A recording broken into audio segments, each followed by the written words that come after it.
lineup, he had been suffering hallucinations the day before, and that's actually why the officer came to the hospital room, didn't go through with the photo lineup that day. You're a medical doctor, you're a psychiatrist as well. Can you talk about some of those issues impacting someone making an eyewitness identification?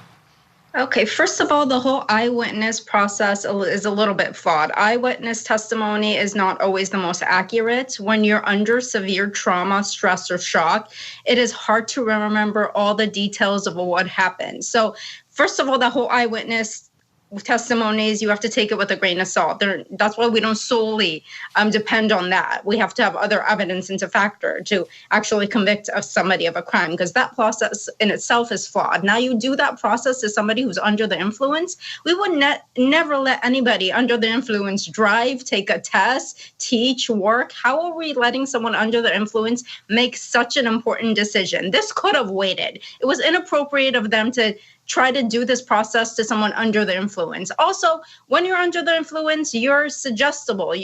If they implant a seed that one person in that lineup over the other might be the perpetrator, you're going to believe, the power of suggestibility here is very, very powerful. And I just think this whole process from start to finish was flawed. They should have waited until he was out of the hospital, till he was competent and clear before they presented him with a lineup.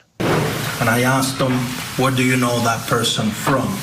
He grabbed the picture, he says, that's the person that shot me and killed my friends. So I asked him to sign that picture. So that's where he signed. Did he indicate to you or express a degree of certainty as to his identification? Yes, he said 2,000%. Dr. Safai, listening to that, anything change for you in terms of whether or not this was something that should have happened while he was under the influence of morphine? And could you also tell us what are some of the symptoms of being under the influence of morphine? Being under the influence of any substance will cloud your judgment. It won't let you think clearly. I don't know how much morphine he was under. I don't know if there was other substances that they might have possibly given him. Sometimes they give a little dose of sedatives if the person has been through trauma.